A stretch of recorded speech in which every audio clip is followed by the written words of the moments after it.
My brother got my girlfriend pregnant, then my family demanded my inheritance. I said no, and watched them fall apart. Yeah, you heard that correctly. My brother slept with my girlfriend, got her pregnant, and somehow, my entire family decided I should bankroll their consequences with the money my grandparents left me. I am 28 years old, and I work as a certified public accountant at a mid-sized firm in Denver. It is not the most thrilling job in the world. I analyze financial statements, prepare tax returns, and explain to clients why they cannot deduct their vacation as a business expense. But it pays well, it is stable, and stability has always mattered to me. I own a small townhouse I bought 3 years ago. I drive a reliable Honda CRV that is completely paid off. I live within my means. My parents raised me and my younger brother Kevin to be responsible with money, though apparently only one of us absorbed that lesson. Kevin is 25, and he has always been the golden child. He is charismatic, outgoing, and the kind of guy who can talk his way out of almost anything. Growing up, he was the star running back while I stayed late at the library. Mom and Dad never openly said they favored him, but there was always this unspoken understanding in our house. Kevin was special. I was dependable. Kevin was exciting. I was reliable. Kevin made people laugh.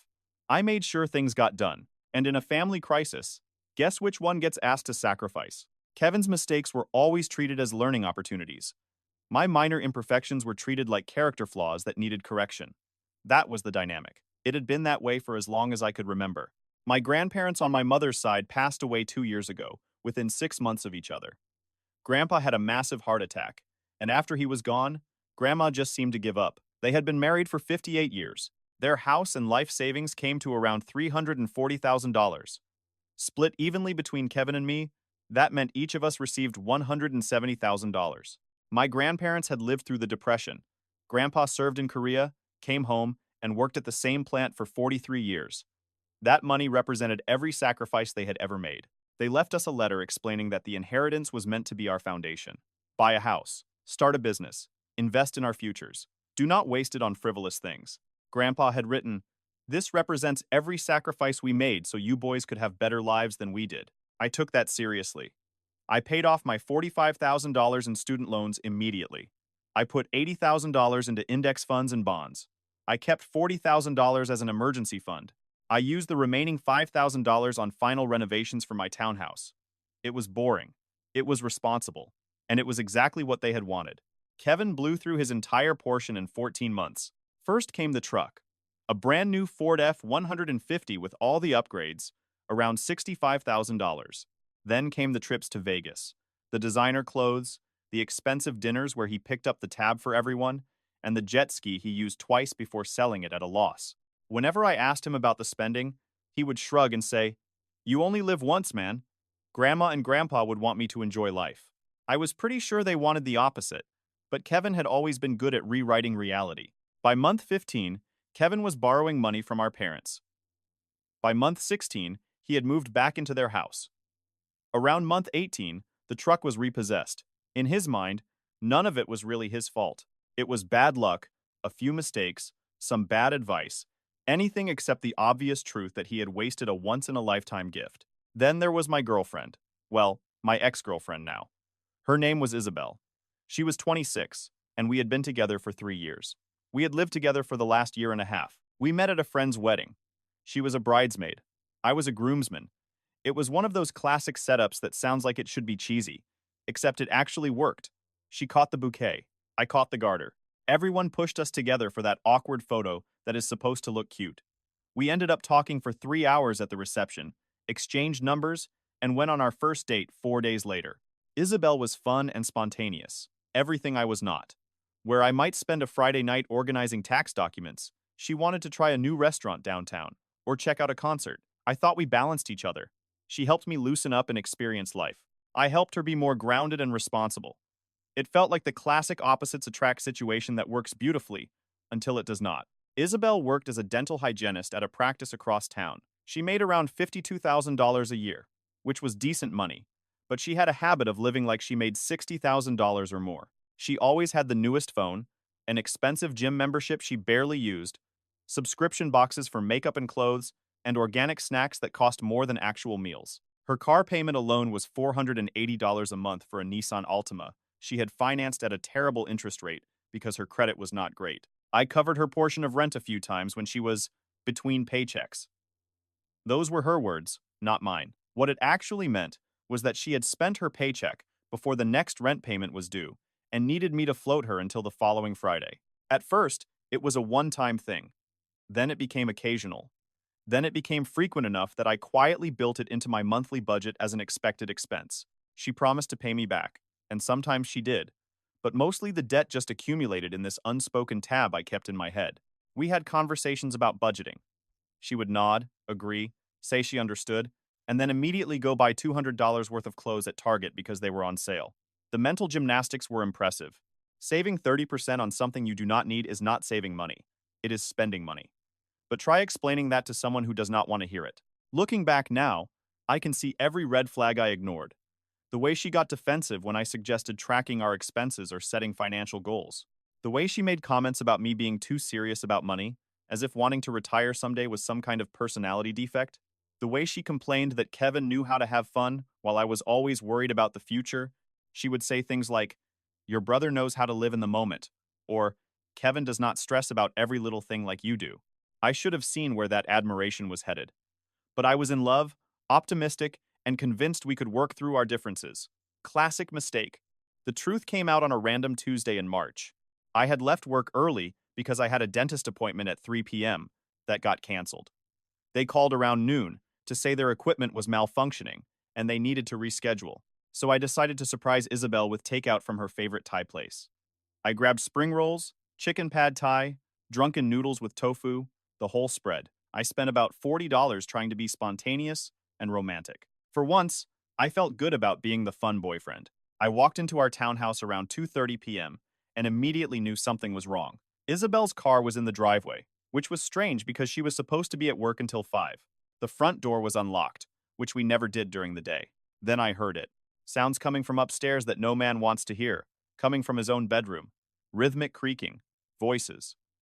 The unmistakable sounds of two people who thought they had the house to themselves. I stood in the hallway for probably 30 seconds, holding Thai food that was slowly getting cold, while my brain tried to process what was happening. Part of me wanted to turn around and leave. Part of me wanted to pretend I had never come home early and preserve the illusion of my relationship for a few more hours. But I had spent 3 years with this woman. I had paid for half her life, and I deserved to know the truth. I walked up those stairs like I was climbing toward my own execution. Each step felt heavier than the last. My heart was pounding, but my hands were steady. It was that strange dissociative state where you are aware of everything happening, but none of it feels real. I opened the bedroom door and found exactly what anyone would expect. Isabel and Kevin were both scrambling to cover themselves. Their faces showed that perfect mixture of shock, guilt, and panic. My girlfriend and my brother, in my bed, in my house, in the bedroom, I had furnished with the queen-size bed I bought from a local furniture store. The nightstands I had assembled from flat-pack boxes. The lamp I had picked out myself, and Kevin was still wearing his socks. For some reason, that is the detail that burned itself into my memory. Not just the betrayal, not just the violation. The socks. My brother had been so eager to sleep with my girlfriend that he had not even bothered to take them off first. Kevin tried to speak before anyone else. "Dude, I can explain." I held up one hand and did not say a word. The Thai food was still in my other hand, getting heavier by the second. I walked calmly to the dresser, set the food down carefully, turned around, and walked back downstairs. I grabbed my laptop from the home office. I grabbed my important documents from the filing cabinet. Passport, birth certificate, social security card, the title to my car. I grabbed my phone charger from the living room. I left everything else. The whole thing took maybe 5 minutes. I did not yell. I did not throw anything. I did not give them the dramatic confrontation they were probably expecting. I just systematically collected what mattered and walked out the front door. I got in my car, backed out of the driveway, and drove away while they were still upstairs, probably trying to figure out what had just happened. I drove to an extended stay hotel near my office and checked in for a week. The man at the front desk could probably tell something was wrong. I was wearing my work clothes, carrying a laptop and a folder of documents, and nothing else. But he was professional enough not to ask. He just gave me a room key and directions to the parking lot. Then I sat on the generic hotel bed and stared at the wall for about an hour, trying to process what I had just seen. The beige walls, the polyester comforter, the landscape painting that was probably hanging in 10,000 identical hotel rooms across the country. Everything in that room was designed to be inoffensive and forgettable. It was the perfect setting for the death of a relationship. My phone started blowing up around 4 p.m. First Isabel, then Kevin, then my mom. I ignored all of them. I turned off my phone completely and sat in that hotel room in silence, feeling nothing and everything at the same time. The shock was like anesthesia. I knew I should be feeling something, but there was only a cold numbness spreading through my chest. The next morning, I went to work like normal. I changed into the spare shirt I kept in my car for emergencies, finger-combed my hair, walked into the office at 8 a.m., sharp, and told my boss I was dealing with a personal situation and might need some flexibility over the next few weeks. He was understanding. One of the benefits of being a reliable employee for 5 years is that people give you the benefit of the doubt when you need it. Take whatever time you need, he said. We'll manage. During my lunch break, I finally checked my phone. I had 7 missed calls and 83 text messages. The progression was fascinating from a psychological standpoint. It was like watching someone go through the stages of grief, but in reverse. Isabel's messages started with panic. Please call me back. We need to talk. I'm so sorry you saw that. Then they moved into justification. You've been so distant lately. I needed someone who understood me. Kevin was there for me when you weren't. You work all the time and never pay attention to me. Then they landed on anger. You can't just abandon me like this. I have nowhere to go. You're being incredibly selfish. At least have the decency to answer your phone. Kevin's messages were simpler. Bro, I messed up. Can we talk about this? I know you're mad, but ghosting me isn't cool. Then radio silence after message 6. At least he had enough sense to know when to shut up. My mom's messages were the most interesting. Your brother called me very upset. Whatever happened, family works through things together. Call me immediately. This isn't like you to ignore my calls. Kevin says you walked in on something and left without talking. That's not how we handle problems in this family. I texted my mother back exactly 7 words. Kevin slept with Isabel. I'm done. My phone rang 30 seconds later. I let it go to voicemail. She called 6 more times before finally leaving a message. I listened to it 3 times because I could not quite believe what I was hearing. Honey, I know you're upset, but Kevin explained what happened. He and Isabel developed real feelings for each other. These things happen. You can't just throw away family over this. They didn't mean to hurt you, but sometimes people connect in unexpected ways. Call me back so we can discuss this like adults and figure out how to move forward. These things happen, as if my brother had accidentally tripped and fallen into my girlfriend. As if this was some unavoidable natural disaster instead of a deliberate betrayal that had probably been going on for months. Real feelings apparently justified anything. I did not call back. Over the next few days, I handled the practical parts with the same methodical approach I use for tax returns. I talked to my landlord about breaking the lease. It turned out I could, with penalties, because only my name was on it. Isabel had never officially moved in as far as the paperwork was concerned. She had been living there for 18 months, but we had never updated the lease because I was worried about exactly this kind of scenario. Call it paranoia. Call it financial planning. Either way, it saved me a lot of hassle. I gave 60 days notice, paid the penalty fee of 2 months' rent, and started looking for a new place. There was no way I was staying somewhere that now felt contaminated by their betrayal. I changed all my passwords. Email, banking, streaming services, everything. I removed Isabel from my phone plan, which saved me $40 a month. I separated our shared Netflix and Hulu accounts. I called the electric company and the internet provider to make sure they knew I would be moving, and that Isabel would need to set up her own accounts if she wanted to stay. The administrative work of ending a relationship is weirdly therapeutic. It is concrete. It is definable.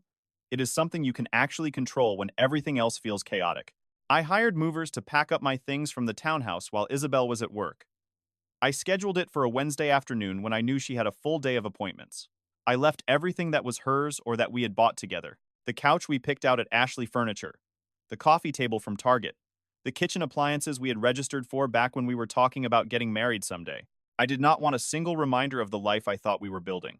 I found a decent 1-bedroom apartment across town, signed a year lease, and moved in within 2 weeks. The new place was smaller, but it was mine. No shared memories. No ghosts of a relationship that had been rotting from the inside while I was too blind or too optimistic to see it. My parents started calling daily. I answered occasionally, kept it brief, and gave them no ammunition. I'm fine. I'm handling it. I need space. Then I would hang up before they could launch into whatever speech they had prepared about family and forgiveness. Then came the family intervention attempt. 3 weeks after I had walked in on Kevin and Isabel, My dad showed up at my new apartment unannounced. I opened the door and found him standing there with my mom and Kevin, all packed into the hallway like some kind of ambush support group. Kevin looked uncomfortable. Mom looked determined. Dad looked tired. "We need to talk," Dad said. "All of us. Like a family." I considered closing the door in their faces. The old me probably would have. But I had spent 3 weeks thinking about the situation from every possible angle, and I was curious to hear what justification they had come up with. Sometimes you need to hear the absurdity out loud, just to confirm you are not crazy. "Fine," I said. "Come in." We sat in my living room. I sat in the new armchair I had bought specifically because Isabel would have hated that style. They squeezed onto my couch and looked uncomfortable. The apartment was sparsely furnished because I had left almost everything at the townhouse. Just the armchair, a TV on a stand, and some boxes I had not unpacked yet. It looked exactly like what it was. Someone starting over from scratch. Mom began with the script she had clearly rehearsed. "Honey, we understand you're hurt. What Kevin did was wrong. I appreciate the acknowledgement," I said, keeping my voice neutral. "But he's your brother," she continued. "And now there's a baby involved." That stopped me cold. The room seemed to tilt slightly, as if the floor had suddenly developed a slope. "Excuse me?" Kevin looked at the floor. Mom continued, apparently taking my shock as permission to keep talking. "Isabel's pregnant, 8 weeks along. Kevin is going to be a father, and we are going to be grandparents. This changes everything." 8 weeks. They had been sleeping together for at least 2 months before I caught them. Probably longer. Every time Isabel told me she was working late, every time she said she was going out with girlfriends from work, every time Kevin stopped by to borrow tools or grab a drink, all those moments when I thought I was being paranoid because something felt off. "Congratulations," I said flatly. Dad leaned forward, elbows on his knees, using the posture that meant he was about to try the reasonable man-to-man approach.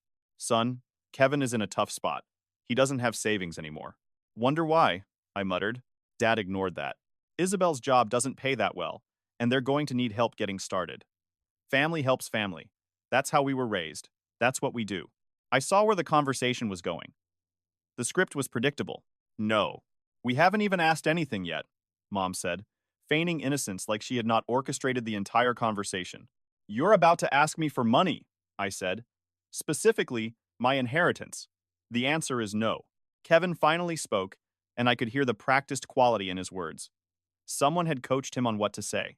"Bro, I know I screwed up. I know you hate me right now, and you have every right to. But this isn't about us anymore. It's about an innocent baby. Our niece or nephew. Don't you want them to have a good start in life?" The manipulation was almost impressive in how transparent it was. Make it about the baby, not about his choices. Make me the villain for not wanting to fund the consequences of his betrayal. Appeal to my sense of family obligation, while completely ignoring the fact that he had destroyed our family relationship himself. "Let me get this straight," I said slowly, looking at each of them. "You slept with my girlfriend, got her pregnant, and now you want me to give you money that our grandparents left specifically for our futures? Money you already burned through once on trucks, Vegas trips, and jet skis." "Goad." "That was different," Kevin protested, finally making eye contact. "I was young and stupid. I made bad choices. This is about providing for my child. I want to be a good father, and that means giving them a stable home and financial security. You're 25. You have a job in sales. Isabel has a job as a dental hygienist. Between the two of you, you make decent money. Figure it out like everyone else does." Mom's voice sharpened, and the sympathetic tone vanished. "Don't be selfish. Your grandparents would be ashamed of this attitude. They believed in family taking care of each other." That one stung, which was exactly why she said it. "Grandpa and Grandma left that money for me to build my future," I said. "They trusted me to use it wisely." Nowhere in their will or their letter did it say, "Give this to Kevin when he makes catastrophically bad decisions." Dad tried the reasonable approach again. "Nobody is saying give him everything. Just help them with a down payment on a place.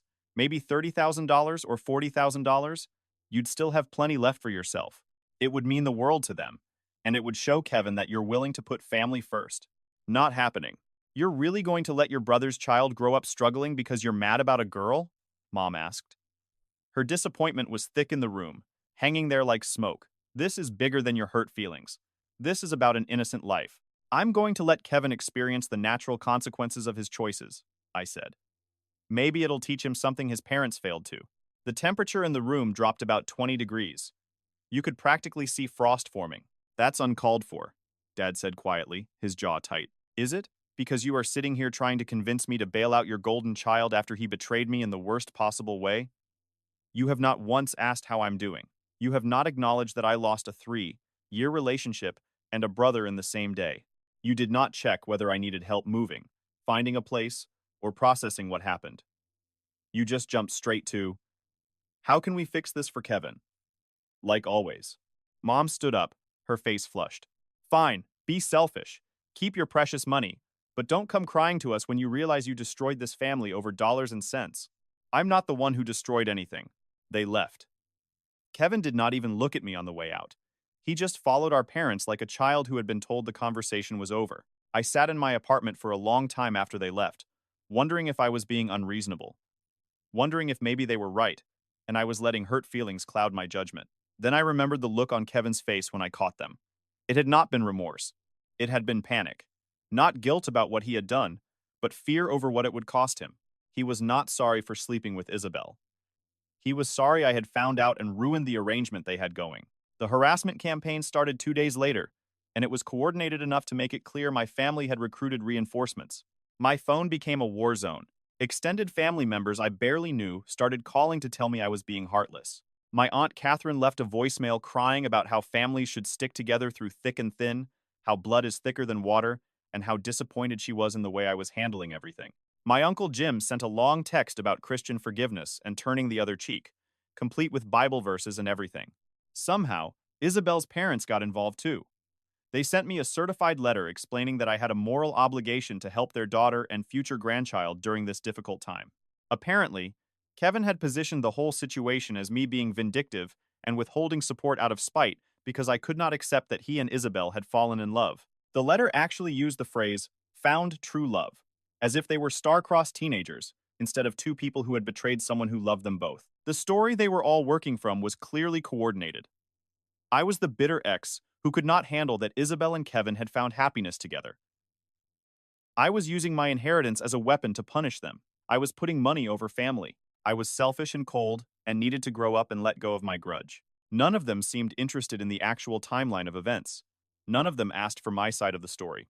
They had all accepted Kevin and Isabel's version and run with it. So I started documenting everything. Screenshots of messages, recordings of voicemails, which is legal in Colorado, with one-party consent. Copies of emails and letters. I built a folder on my computer titled Family Drama and just kept adding to it. Part of me thought I might need it someday if things escalated legally. Another part of me just needed the validation of seeing their words in black and white. Proof that I was not imagining the coordinated campaign to pressure me. My mom tried a different approach next. The guilt trip through proxy. She started posting vague Facebook statuses about how hard it is when children abandon family values, how money changes people, and how she was praying for certain people to find their way back to kindness and remember what really matters in life. The comments were predictable. Her friends offered support and asked what happened. She gave carefully worded responses that painted me as the villain without explicitly saying my name. Some people just lose their way when they inherit money, she wrote. They forget that family is forever, and possessions are temporary. I'm heartbroken, but still hopeful they'll remember what their grandparents would have wanted. I took screenshots of those too.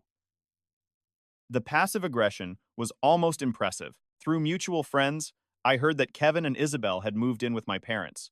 The townhouse had been too expensive without my income covering most of the bills. Isabel admitted to our mutual friend Jenna that she could not afford the $1,400 rent on her own, and Kevin was barely making rent at his own place, so they were sleeping in Kevin's old bedroom, with the Star Wars poster still on the wall, saving up for a place of their own.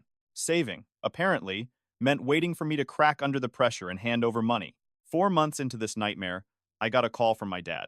His voice was tired in a way I had never heard before. It was missing the usual authority. Your mother had to take on extra shifts at the hospital, he said without preamble. Kevin can't work overtime because Isabel needs help with the pregnancy. The morning sickness is bad, and she can't be alone. We're supporting 2 additional adults and getting ready for a baby. It's not sustainable. Sounds difficult. Don't be like that. I'm asking you man to man to reconsider helping out. Not for Kevin, for your parents, who are struggling because we're trying to keep this family together.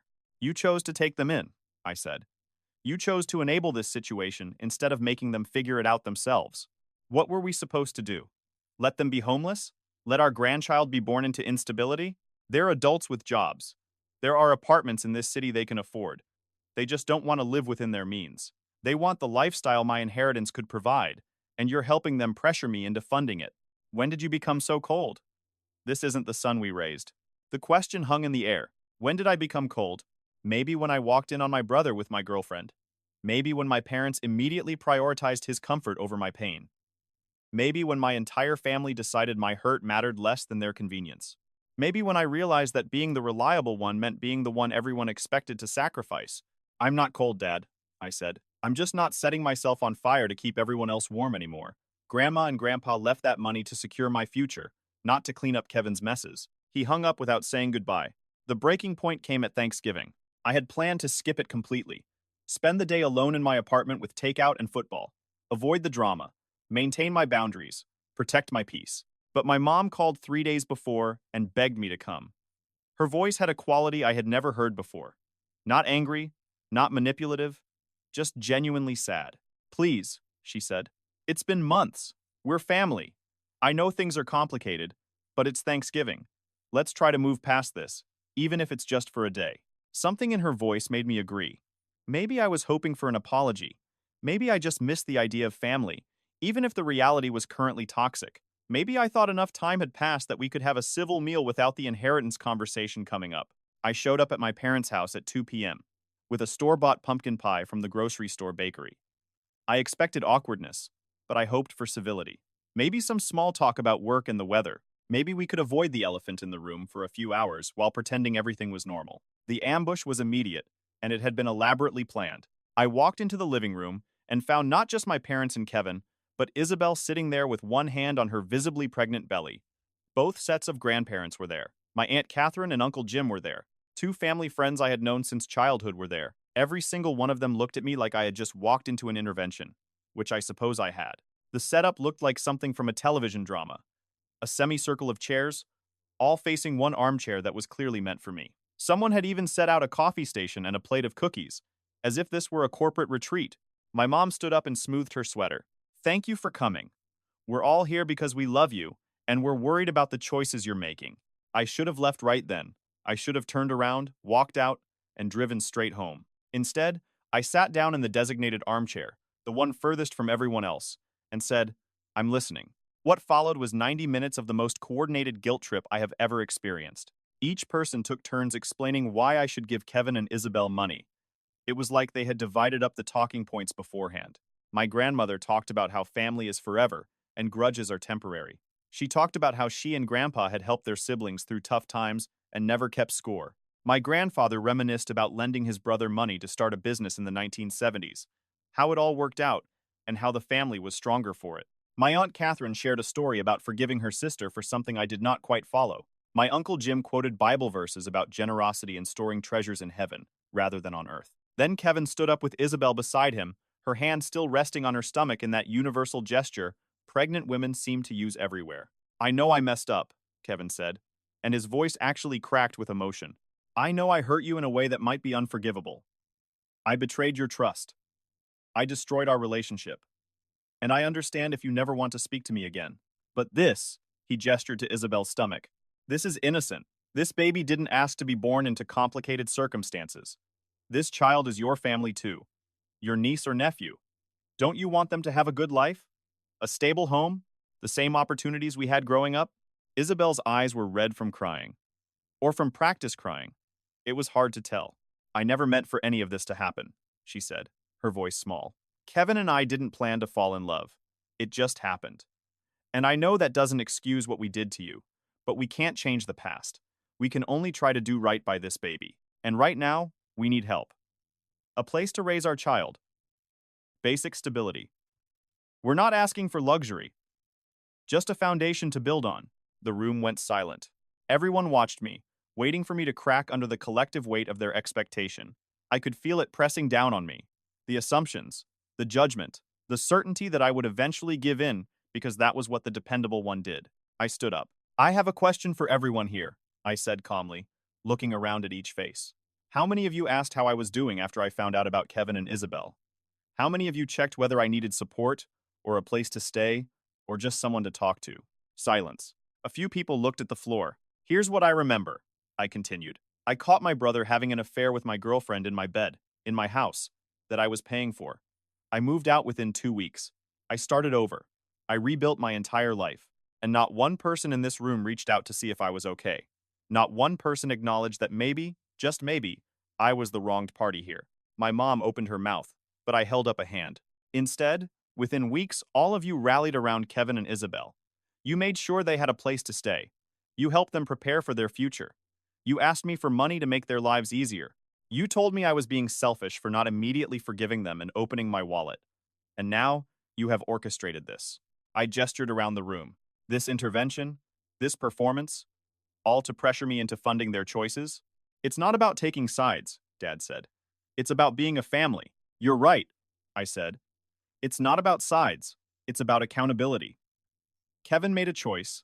Isabel made a choice. Those choices have consequences, and I am not responsible for managing those consequences for them. I looked directly at Kevin. You got $170,000 from Grandma and Grandpa, same as me.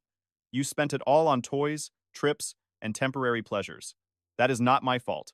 That is not my problem. And it is definitely not my responsibility to give you more money because you wasted your chance. Then I looked at my parents. You taught me to be responsible with money. You taught me to plan for the future. You taught me to honor what Grandma and Grandpa sacrificed for us. I did exactly that, and now you are punishing me for it because Kevin didn't. You are asking me to subsidize his mistakes while he faces none of the consequences of his choices. My grandmother started crying. My mother looked like I had slapped her across the face. I picked up my store-bought pie, because I was not going to leave that behind, and headed for the door. If you leave now, you're not welcome back, my dad said. His voice was hard. I stopped and turned around. The ultimatum hung in the air like a physical object. Are you seriously giving me an ultimatum right now? Hand over my inheritance or lose my family? We're asking you to be part of this family, he said. That means supporting each other. That's what family does. Supporting each other? Absolutely. Enabling destructive behavior and bad choices? No. There is a difference, and all of you stopped seeing it a long time ago. Maybe because it is easier to pressure me than to hold Kevin accountable. Then I left. I sat in my car, in their driveway, for a solid 5 minutes before driving away. I waited to see if anyone would come after me. I waited to see if someone would knock on my window and say they understood, that I was right, that they were sorry. No one did. The next few months were quiet in a way that felt both peaceful and lonely. I blocked most of my extended family on social media. I stopped answering calls from numbers I did not recognize. I focused on building my life. Work was going well. I had gotten promoted to senior accountant and received a 15% raise, partly because I was putting in more hours, without the distraction of a dysfunctional relationship. I started going to the gym regularly and actually seeing results. I picked up cooking as a hobby, since I was eating alone most nights anyway. I worked my way through a cookbook of simple meals that did not require feeding 2 people. I reconnected with friends I had neglected while I was with Isabel. Guys from college, who were happy to grab drinks or catch a game without any drama attached. Through a mutual friend, I heard that Isabel had a baby girl in early February. They gave her one of those trendy names that sounds like it came from a baby name website. I have already forgotten it. Kevin posted photos on Facebook that I did not look at, but people told me about them anyway. Apparently, the baby had his eyes and Isabel's hair, and everyone thought she was beautiful. My parents sent me a card announcing the birth, with a handwritten note in my mother's careful script. Your niece is beautiful. She deserves to know her uncle. Please reconsider your stance. Life is too short for this kind of division in a family. I did not respond. In April, my mom showed up at my apartment unannounced. I opened the door around 7 p.m. on a Tuesday and found her standing there, looking exhausted in a way that made me concerned despite everything. Are you okay? I asked. Can I come in? We sat at my kitchen table. She looked around my apartment, the new furniture I had slowly accumulated, the plants I had started keeping alive, the framed prints on the walls, the general signs of a life I had rebuilt without any of them in it. You've done well for yourself, she said quietly. I'm managing. I know. She folded her hands on the table and studied them. I've been thinking a lot about Thanksgiving, she said. About what you said. I waited. I did not give her anything to work with. You were right. We didn't check on you. We were so focused on managing the situation with Kevin and Isabel that we forgot you were hurting too. She looked up at me, and for the first time, I saw genuine regret in her eyes. I'm sorry about that, she said. A mother should care for all her children equally, especially when one is hurt. And I failed you. Sorry. It was the first real apology I had gotten from anyone. I appreciate that, I said. But I'm still asking you to reconsider. Not about the money, about the family. Your niece should know her uncle. Kevin wants to make amends, even if he doesn't know how to say it. Things are hard right now, and we could all use, Mom, stop. She stopped. I accept your apology for not checking on me. That does mean something, and I appreciate you saying it. But I'm not coming back. Not to the family dynamics where Kevin's mistakes get managed and mine get judged. Not to the expectation that I will sacrifice myself to make everyone else comfortable. I tried that for 28 years, and it only hurt me. So you're just going to cut us all off? She asked. Never see your niece?